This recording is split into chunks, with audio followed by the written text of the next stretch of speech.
el miedo como concepto es una parte del cerebro tan intrínseca, tan importante como peligrosa, ¿no?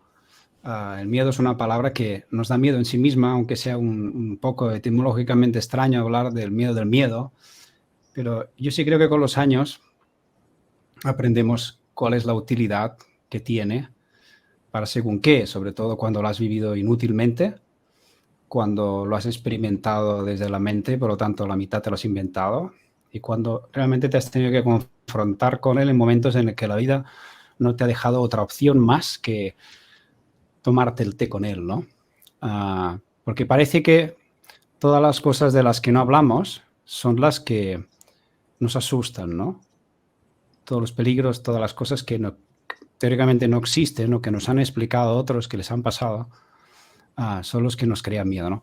Yo me acuerdo cuando era niño, los miedos que tenía exactamente, de los cuales algunos, en fin, me parecen normales como ser humano, pero algunos seguro que eran por miedos que tenían personas de mi entorno, ¿no? Porque seguro que alguien me lo explicó antes, ¿no? Dice, escuchaba una canción hace un par de días de una cantante increíble, se llama Magali Sare, que decía, todos los defectos que tengo, seguro que alguien me los enseñó algún día y por lo tanto no es culpa mía, ¿no?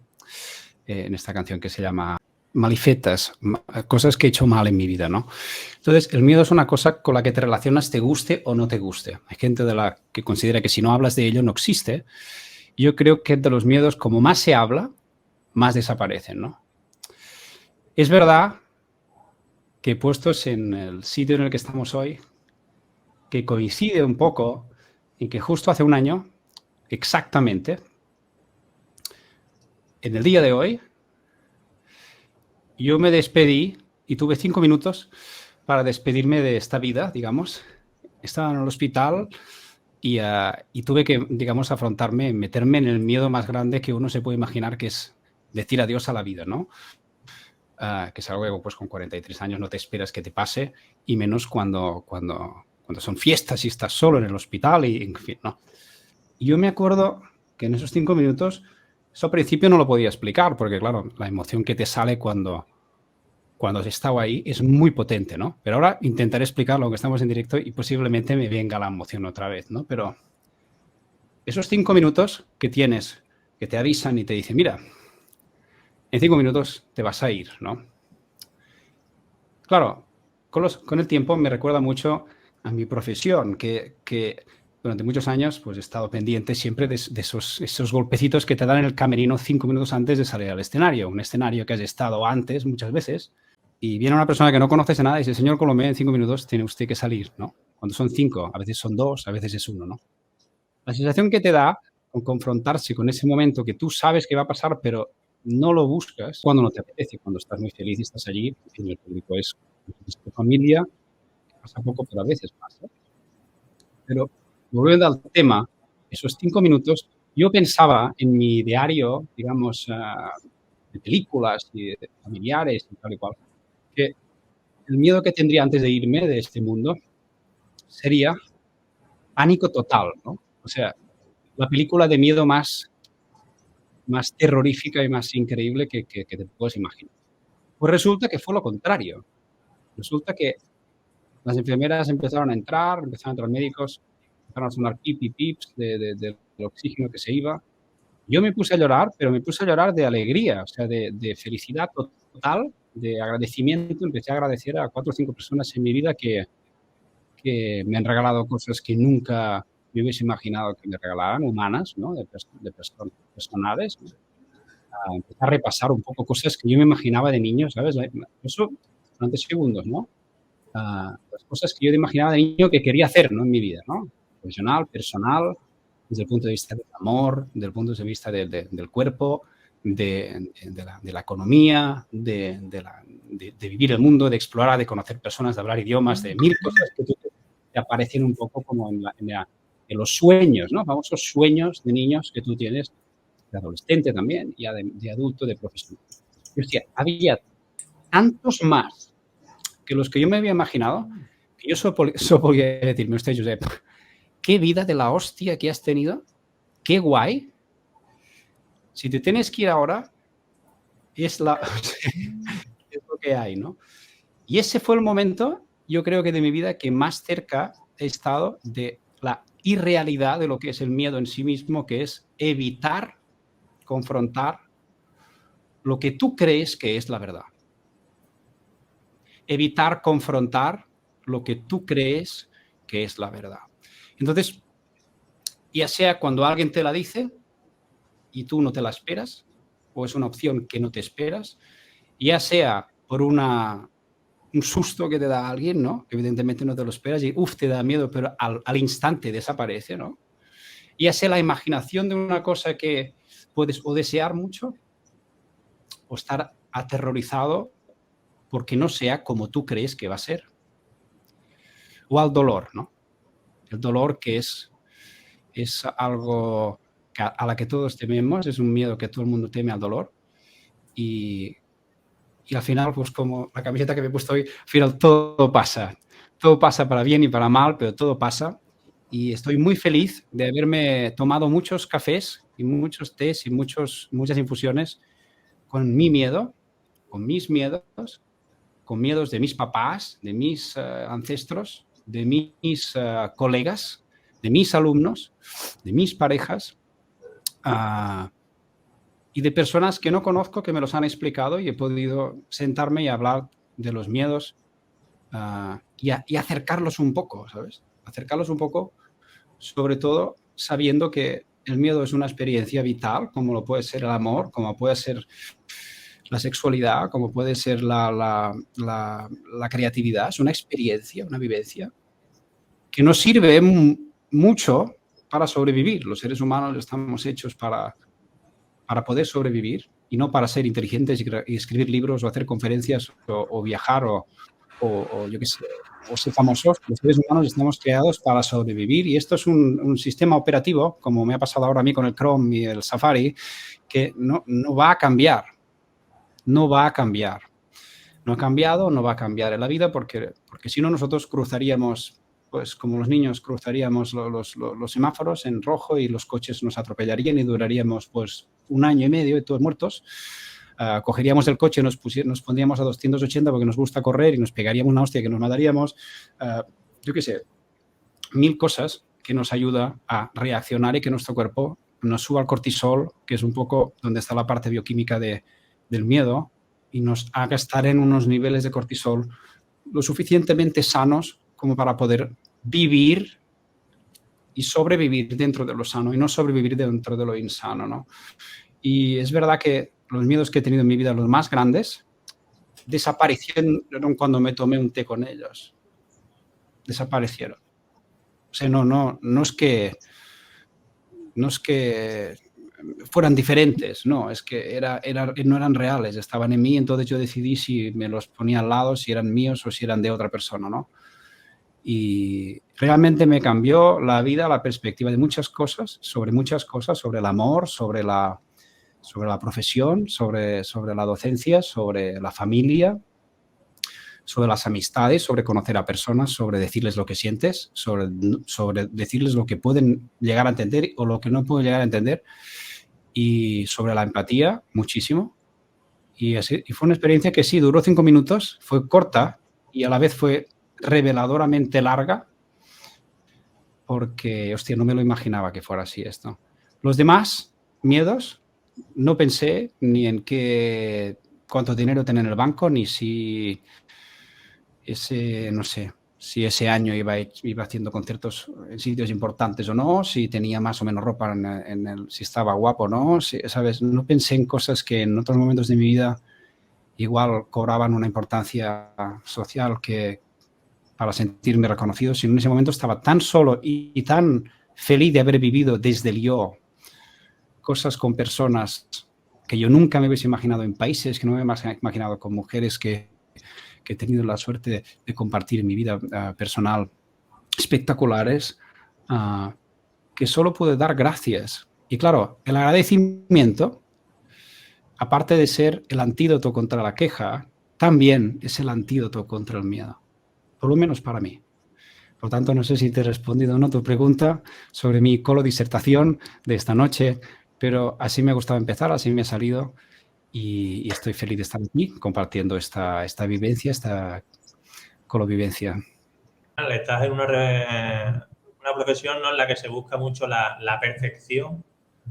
¿Tú cómo No existe, no sí? existe, Ajá. no existe. Es una enfermedad esto, como el constipado. Yo ¿Y nunca me tú? emocioné. Mire, yo tuve un profesor hace muchos años que tenía conexiones con el budismo y una vez, y tocaba perfecto el violín. O sea, cuando digo perfecto es que en 5 años nunca en la vida le escuché tocar una nota fuera de sitio, ¿vale? Ni una sola nota. Ni en 3 semanas después de vacaciones volver de Mallorca y coger el primer violín que encuentre y no fallar ni una, ¿no? Y un día me dijo, él era argentino, falleció hace un par de años, y me dijo, Josep, si yo no hago música para tocar perfecto, me dice. Si yo intento tocar perfecto para hacer música. Y entonces yo no lo entendí, claro, yo era un chaval de 20 años, con frases de estas, de koans japoneses que te dejan tonto durante 30 años, dando vueltas, ¿qué será esto? ¿Qué significará? ¿No? Y el día siguiente me dijo otra frase que era inquietante, además. Me dijo, mira, yo estoy tan obsesionado en que la gente tenga una imagen limpia de mi alma cuando toco, que o toco perfecto o las personas que me escuchan tendrán una imagen distorsionada de lo que yo sé que puedo ofrecer a través del sonido con mi alma. Lo cual aún me dejó peor, porque se escucha una cosa, que lo dejamos ya, o sea, apaga, ¿sabes? Tanquem la paradeta, decimos aquí en Cataluña, baja la barrilla y nos vamos al bar, ¿sabes? O sea, claro, una persona de 20 años que sí, que quieres hacer música, que quieres tocar lo mejor posible, pero te encuentras una persona que te dice, escúchame, si no está todo perfecto, perfecto en las cuestiones del fallo, del control, del tal, no, apaga y vámonos, ¿no? Y eso es así es como yo viví mi primera etapa en el extranjero cuando me fui con 18 años. Viví esto un poco al contrario de tocar desde el corazón o tocar desde, ¿sabes? De cintura para abajo un poquito, ¿sabes? Un poco con el coraje del inconsciente. No del inconsciente, sino de la persona inconsciente, ¿no? Y, y fue un shock muy grande porque la perfección es una búsqueda, es un ideal, pero no es nunca una realidad. Incluso conociendo personas que desde el punto de vista de otros seres humanos hacen su condición, la hacen perfecta, para él o para ella no le da felicidad, ¿no? Y estar en búsqueda me parece muy interesante. Yo llevo en búsqueda, yo creo que toda mi vida, ¿no? De una manera o de otra. Es algo que sí que me apasiona, estar buscando todo el rato en donde sea, ¿no? Pero encontrar, sí, te vas encontrando piedrecitas por ahí, alguna perla, alguna cosa, algún momento especial, pero el camino es lo que al final nos dan como por supuesto de que llegas a la perfección y a partir de ahí empieza el camino, ¿no? Y en la música, en el arte, en la creación, en la creatividad, yo sí creo que el camino tendría que ser desde otro punto, ¿no? Porque he conocido demasiadas personas sin educación y sin grandes títulos, ni doctorados, ni PhDs, ni grandes, ni grandes pericias técnicas que han sido capaces de tumbarme emocionalmente con una nota, ¿no? O con una voz, o cantándome un fado, o tocándome una rasgada de guitarra que me dejaba así, o tocándome una nota con el violonchelo que me hace llorar directamente, me entra, me revienta, me abre el corazón, me lo palpita y me hace llorar, ¿no? Y dices, usted, pero escúchame, solamente has tocado una nota, ¿no? Dice, ya, pero es que esto no viene de la mente ni viene de pasar bien el arco, esto viene de otro sitio, ¿no? Entonces, la perfección técnica viene un poco también por el miedo de que el estándar sea tan alto que no alcanzarlo haga que no seas lo suficientemente ser humano como para poder expresarte, ¿no? Y hago demasiadas cosas ya ahora en mi vida en las que no me siento juzgado por lo que hago, empezando por el yoga o haciendo, por ejemplo, o escribiendo poesía o escribiendo música incluso mía o escribiendo, no sé, o pintando cuadros. Hay más cosas que hago en mi vida que las hago por el simple hecho de volver a la creatividad que me hace sentir humano en el arte y teniendo la suerte de llevar toda mi vida con un instrumento en la mano y que por lo tanto pues me ha acompañado como unos zapatos o una chaqueta que ha ido cambiando de desastre, pero ha sido la misma chaqueta y que aún cada día me sorprende como un espejo de ver que me enseña cosas de mí que no conozco, me enseña cosas de sonido que no conozco y que me siguen fascinando y que a veces las puedo compartir con personas que siguen su búsqueda y que por lo tanto te hacen de espejo en lo que tú haces. Pero presión por tocar bien o mal, no, la presión te la acabas poniendo un poco tú. Es un pequeño monstruo que llevas de creer que no eres suficiente cuando haces lo que haces, ¿no? Y esto cuando enseñamos a personas, en mi caso, llevo ya no sé cuántos años ya en la adolescencia, pero igual, no sé, 17, 18 años, ininterrumpidamente enseñando a personas, niños, personas, te das cuenta que es muy importante enseñarle no tanto lo que tú sabes, sino a la persona que está ahí. Y esto como cada año, cada semana, cada mes que pasa, te das cuenta más que las personas que tienes delante son las que puedes saber o no las vivencias que han tenido, los miedos que tienen, las necesidades que tienen. Y después, al final de todo, sale la música, que es el espejo, es como que respira, ¿no? Cuando voy a yoga, todo el mundo dice respira, y tú escuchas respiraciones, uno que por la boca, otro por la nariz, otro saca el aire muy rápido, otro le dicen que aguante, ¿no?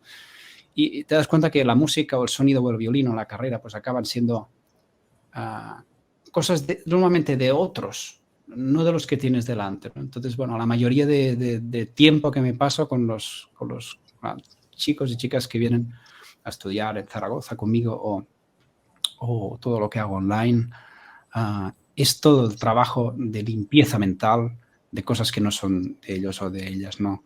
Y es curioso porque, claro, ahora ya es tiempo, ya para mí me parece normal, pero las personas que llegan nuevas, ¿no? Como cualquier cosa que tú caminas a una dirección y las personas pues te siguen, no tanto porque les obligues que te sigan, sino porque es un camino y cada uno pues sigue su dirección, como el Tao, pues acabas viendo que el ejemplo acaba siendo la única manera que tienes de darte, ¿no? Entonces los alumnos quieren darse lo que tú te das, no lo que tú les das. Y esto es muy bonito de ver que durante 3-4 meses, los primeros 3-4 meses, como en Karate Kid o como no sé si habéis leído el libro de Herrigel del arte, el Zen y el arte del tiro con arco, en el cual el occidental intenta aprender el arte de tirar en arco y le pide al maestro que le enseñe a su manera.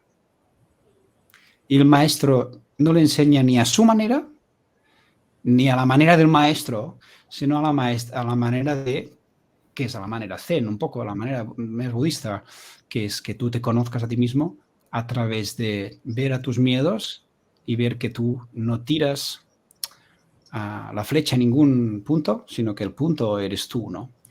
Y esto, verlo en jóvenes ahora mismo, que el nivel de conciencia ha subido tantísimo desde que nos quejamos tanto de los jóvenes, pero hay un nivel de conciencia alucinante desde mi punto de vista comparado con el que tenía yo con 18, 19, 20, yo y mis siblings, mis colegas. Y hay otras cosas que no tienen y queremos que lo tengan todo, que sean saludables, que sean inteligentes, guapos, que tengan tecnología pero que la sepan utilizar, que tengan sensibilidad, que busquen, que estén interesados, que sepan preguntar, que tengan tiempo de silencio. Queremos que tengan nuestra conciencia y la suya, ¿no? Entonces te das cuenta que si sabes realmente dónde están los miedos esenciales de todo el mundo, que es pues esto, no ser suficiente, tener vergüenza, o que sientas vergüenza de poder hacer algo que te avergüence, de tener que impresionar a alguien, de ser reconocido, de tener poder para poder tener un estatus, cosas que la gente pues nos han metido ahí poco a poco en la cabeza y esta generación que viene con todo lo que es el social media también no ayuda, ¿no? Un poco la técnica del no ser vulnerables, ¿no? Ayer veía un documental interesantísimo. Yo tengo libros suyos, pero nunca la había visto un documental. Una señora que se llama Brené Brown, americana, divertidísima además, la recomiendo que lo veáis, que hablaba sobre la vulnerabilidad. Ella es técnica de vulnerabilidad. Ella habla de vergüenza y de vulnerabilidad, ¿no? Y que tiene mucho que ver con el miedo también desde mi punto de vista. ¿Y qué es lo que significa ser vulnerable, ¿no? Y la estadística, pues, y las preguntas de las personas cuando pues, le preguntaban a las personas qué es lo que les hacía sentir vulnerable, pues había muchas respuestas de las cuales cada uno pues, se pueda sentir vulnerable, y miedo, pues tiene mucho que ver, ¿no? Pues o sea, ser el primero que dice te quiero, decirle a una persona que estás enamorado antes de saber si sí o no, volverse a quedar embarazada después de tener un aborto, yo qué sé, decirle a tus padres que te vas de casa, no sé, había mil movidas de cosas que nos han dado miedo a todos, un poco en un momento vital, depende de cómo sea, y que nos han hecho sentir vulnerables hasta que lo hemos dicho, ¿no? El miedo se crea hasta que eres vulnerable, ¿no? Y ser vulnerable acaba siendo la única manera que tienes de ser valiente, ¿no? Y esto es un poco la lección más espectacular, que ya no en la profesión, porque en la profesión sales y tocas, ¿sabes qué te digo? La gente, los chavales con las piernas temblando, y yo y todos, nos tiemblan las piernas y salimos y tocamos. Y la gente se levanta, aplaude y te vas a casa. Y te crees que has hecho algo muy importante o que ha sido un gran fracaso. No es ni nada importante ni ningún fracaso, ¿no? Pero tú decides en ese momento si quieres ser vulnerable siendo valiente, o si quieres tener miedo y tocar, y que toque el miedo y no tú, ¿no? Y eso es una decisión que se tiene que practicar, evidentemente, como cualquier cosa, y dar la opción a que la mente empiece a entender que tu peor enemigo eres tú mismo, ¿no? Y nadie que está afuera, ¿no? Estoy hablando mucho, es que yo soy de hablar, ¿eh? No, me encanta. O sea, yo estoy desde que has comenzado a hablar, me ha sobrecogido esa primera experiencia que has tenido, ese encuentro contigo mismo tan intenso de esos 5 minutos, y estoy escuchándote y sinceramente, Josep, yo siento que estoy escuchando poesía. ¿Qué va? No, poesía, Cada palabra... escribo poesía también, pero solo para personas que la pueden leer, pero no fue una... Ha dicho el otro, hace un rato ha dicho Miguel que era una experiencia cercana a la muerte. No, fue una experiencia cercana a la consciencia, no a la muerte. La muerte no la he vivido, porque si hubiese vivido la muerte no estaríamos hablando, sería un medium, ¿sabes? No soy medium y no tengo esa capacidad. No estuve en la muerte, no, estuve en la consciencia potente, como el que sale de una meditación y sale y se pone a llorar de felicidad y sonríe y dice, ¡buah! Pero sí, respirar es increíble, ¿no? Y yo he tenido personas en clase que se quejan mucho, ¿no? Y que son víctimas de todo y que todo les va mal y vienen llorando a la clase. Ahora no, hace años ya. Esto se acaban yendo. Las personas que no quieren entrar en consciencia se van solas. No hace falta que digas nada, ¿no? Sí. Pero una vez... Sí, no hace falta. Y entonces, un día, después de estas quejas y todo me va mal y tal y cual y todo lo que quieras, ¿no? El victimismo es como una bola de... Es como una bola de nieve que se va haciendo más grande y al final puedes acabar diciendo, ¿no? Siendo un tirano con tu propia vida, ¿no? No ya con la vida de los demás, sino con tu propia vida. Y entonces, cuando acabó el discursín, el chico este, le dije yo, escúchame una cosa, ¿tú cuántas veces agradeces cada día? Porque yo, por ejemplo, cuando me levanto por la mañana, lo primero que digo, hostia, puedo respirar, qué guay, ¿no? Me pongo música, normalmente lo más bonita que encuentro, y me sale una sonrisa, ¿no? Tú pones música por la mañana, das las gracias, miras si hay sol o no, das gracias de que tus padres estén vivos, das gracias de tener un violín comprado por ti, de poder respirar, de tener un sitio donde dormir. Y le hice una lista así rápida, ¿no? De cosas así básicas. Y empezó a llorar y a llorar y a llorar. Dije, es que una de las cosas que esta generación no le va a costar más aprender, igual que la de nuestros padres, es agradecer. Agradecer porque nuestros padres hicieron cosas que sus padres nunca hicieron y evidentemente nunca lo agradecieron. Pero es que la generación de jóvenes de ahora ha sido el triple. El dar y el recibir se da tan por supuesto que dar las gracias es un hecho de vulnerabilidad tan grande que si tú das las gracias porque te han dado algo, te pones vulnerable a que te lo quiten. Por eso no das las gracias. Cuando tú no das las gracias, das por supuesto que es tuyo. Y es tan potente dar las gracias que durante un tiempo mis alumnos no sabían por qué yo después de mis clases daba las gracias. No lo sabían, se quedaban como en shock. Y un día les hice la observación, más que comentar. Dice, no sé si os habéis dado cuenta, pero yo os agradezco cada clase y cada momento que estoy con vosotros, porque podría no tenerlo.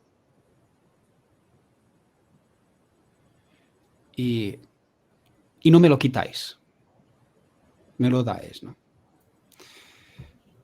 Cuando el concepto era que yo daba tiempo, o daba información, o daba amor, o daba lo que sea, ¿no? Pero es que dar me daba. Recibir me daba. Entonces, cada uno tiene sus miedos y los gestiona hablándolos o sin hablar. Pero yo soy de los que creo que como menos hablas de las cosas que te dan miedo, más grandes se hacen, sobre todo porque la conversación es como el chiste este de mamá me he comido un altavoz, ¿sabes? Mamá me he comido un altavoz, pues este chiste, pero con tus miedos, ¿no? Ellos te hablan a ti tan fuerte que estás en casa y oyes un ruido y ya te acuerdas de un día que te pegaron, ¿no? Y resulta que no te pegan en casa porque estás viviendo solo. O sea que te das cuenta un poco que la creatividad,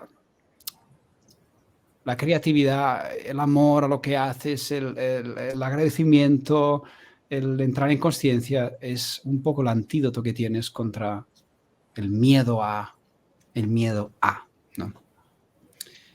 Y si no cierras un momento los ojos, te preguntas dónde está el dolor, ves que no hay, sonríes y sigues tu vida, ¿no? O sea que son antídotos gratuitos, sin drogas, sin medicinas, muy, muy, muy saludables, fáciles de hacer, pero que nadie hace de lo fáciles que son. Y agradecer es muy, muy, muy saludable. Te hace más feliz,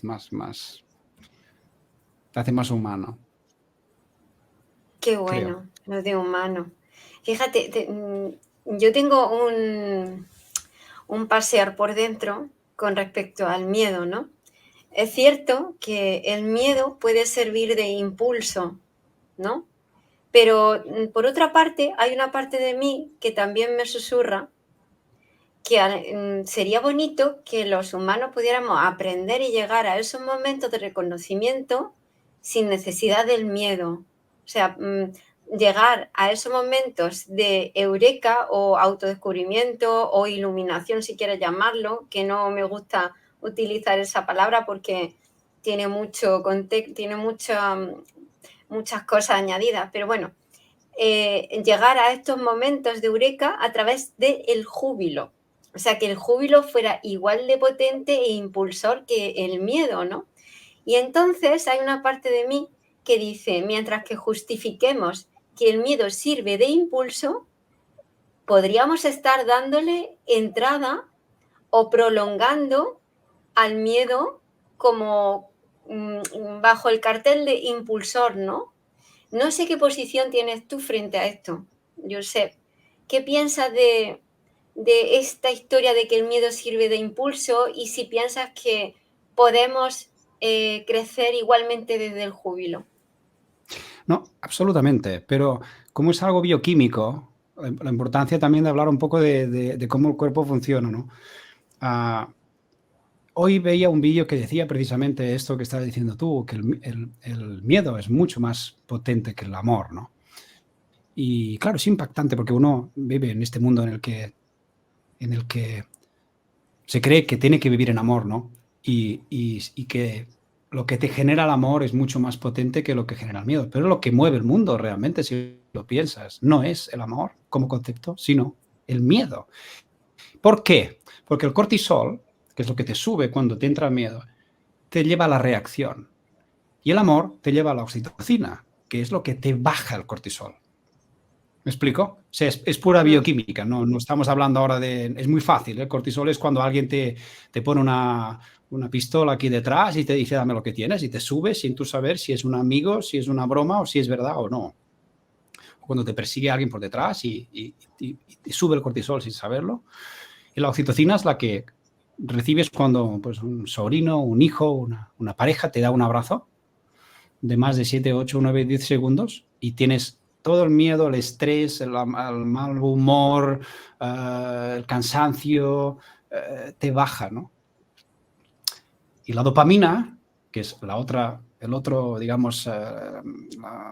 hormona que se genera cuando estás enamorado, por ejemplo, cuando pues no tienes ganas de comer, estás con súper mucha energía, ¿no? Lo que nos genera muchas veces la sensación de ser reconocidos por otro, por lo que están creadas las redes sociales, si lo miras, ¿no? Hay un documental que explican los propios que lo inventaron, que las notificaciones son una reacción que genera el cuerpo de dopamina pura, lo mismo que si le das a un niño chocolate o le das una tablet o le das algo que le genera una droga que generamos nosotros mismos, que es la misma que cuando estás enamorado, que es fantástico estar enamorado, es recomendabilísimo para todo el mundo, pero es una droga que baja. Y siempre quieres más.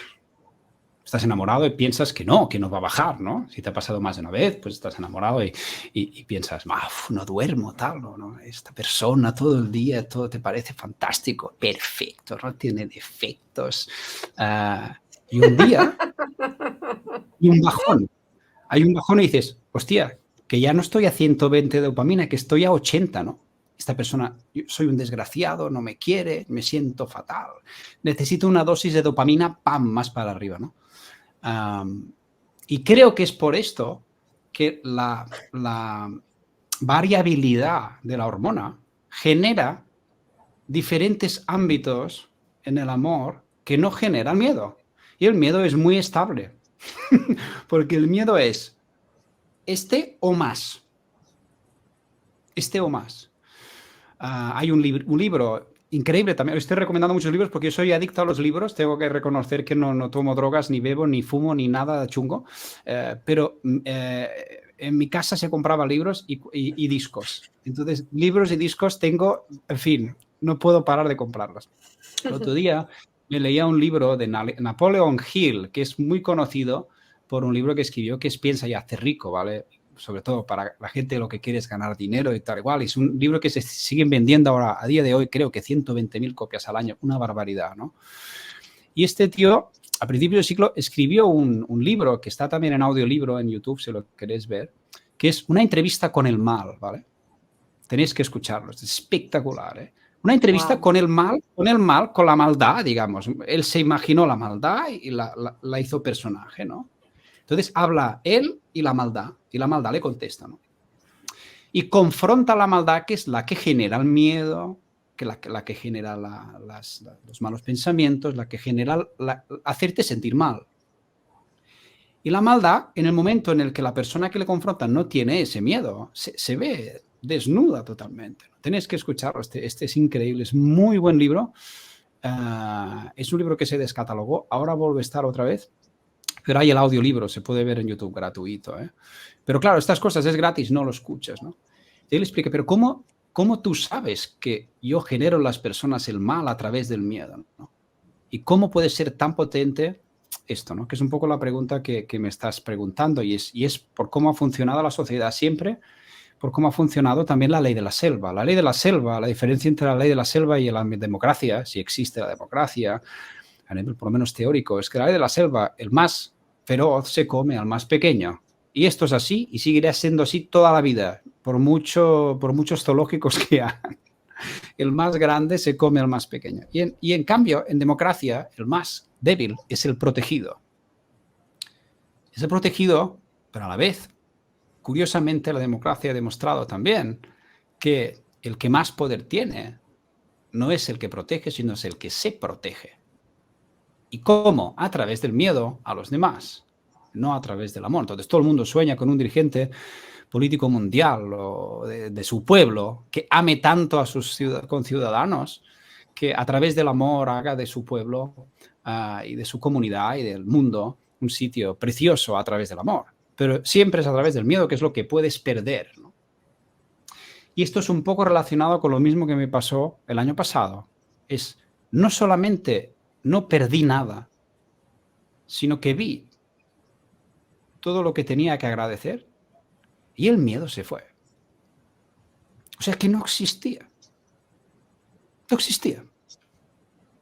Y Josep, Por eso ¿cómo nos enfrentamos a la situación, o cómo te enfrentas tú a la situación actual en la que nos llueve tantísimo mensaje de tensión, conflicto, miedo? ¿Cómo afrontamos eso y cómo ves tú en tu entorno más cercano que afecta todo lo que estamos viviendo? es verdad que gracias a la pandemia mundial, el mensaje universal, para mí, el mensaje, digamos, sí, universal, energético, fue protégete a ti mismo y elige bien.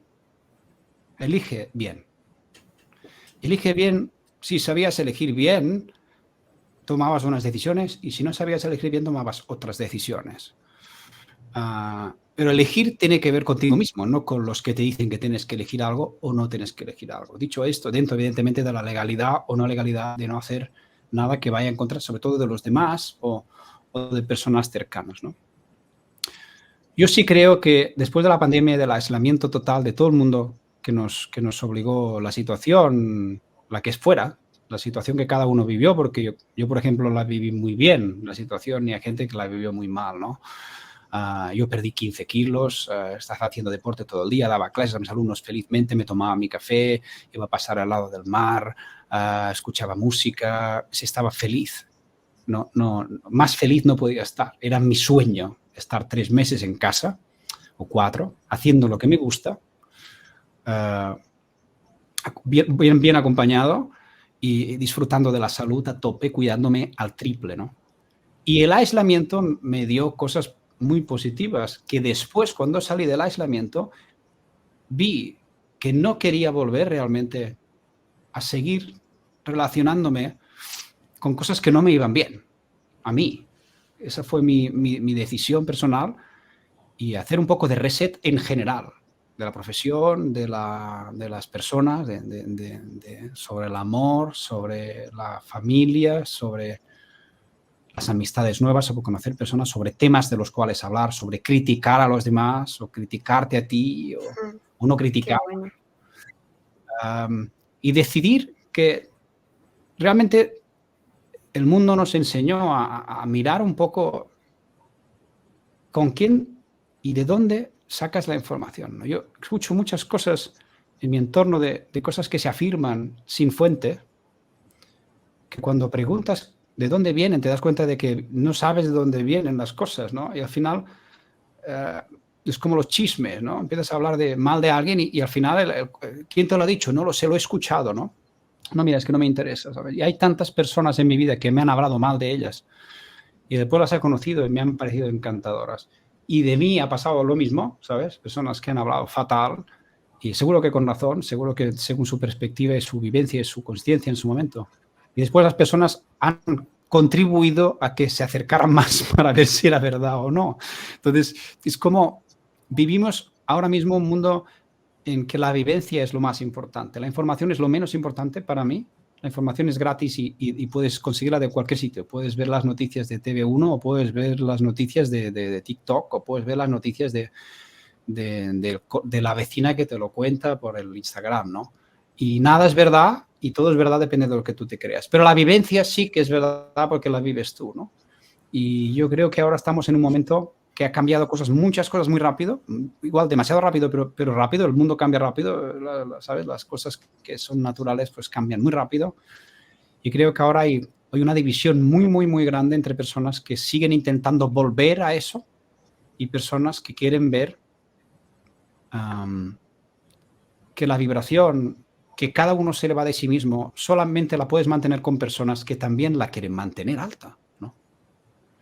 Y las víctimas, las personas que se quejan, las personas que problemas de los demás, que están mal y alguien les tiene que ayudar y por lo tanto tú tienes que estar peor que ellos para que se sientan mejor. O al revés, cuando yo estaba en el otro lado y yo estaba mal, yo no estaba feliz y yo no estaba bien con mi cuerpo ni con mi alma. Y yo veía en los demás a alguien peor que yo, entonces me hacía sentir bien. Y es así. Hemos pasado momentos en el cual, por no mirarnos nuestra propia basura, preferimos dársela a otra persona, ¿no? Y creo que esto sí, ahora mismo hay un momento en el que la realidad que cada uno se crea tiene que ver con dar, y esa felicidad de dar es la que nos puede cambiar, ¿no? Hoy he descubierto un dibujante de Nueva York que me ha emocionado mucho porque, claro, es un genio, ¿no? Y es un tío que se llama Davon Rodríguez. Es el dibujante de retratos más seguido del mundo. Tiene 25 años. Y él se pasa días enteros en el metro de Nueva York mientras tú estás con el móvil y los cascos. Te hace un retrato perfecto. Nivel Sisi, ¿eh? O sea, tu nivel, ¿eh? Tienes que verlo, eso que lo tienes que ver. Porque si hace unas movidas. Es que he pensado en ti y digo, se lo voy a mandar porque esto es que me ha dejado igual de impresionado que tú, ¿eh? Igual, ¿eh? Y lo hace en 5 minutos, ¿no? Entonces, este tío graba mientras lo hace y a la persona la despierta si está ahí y le dice, mira, te he dibujado. Y graba la reacción de felicidad de esa persona, ¿no? O sea, ni les hace pagar nada, ¿no? Centenares de regalos, de verse a sí mismo como momentos, por lo menos es como lo he percibido desde mi conciencia, momentos abstraídos de la realidad que otro te ve.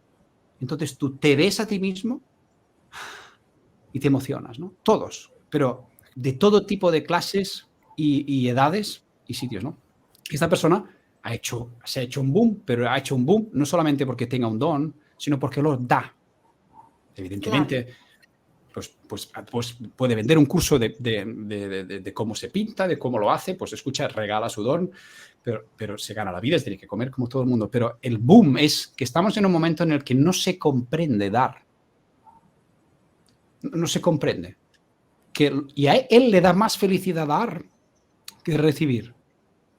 Tienes que verlo, Davon Rodríguez. Increíble, increíble.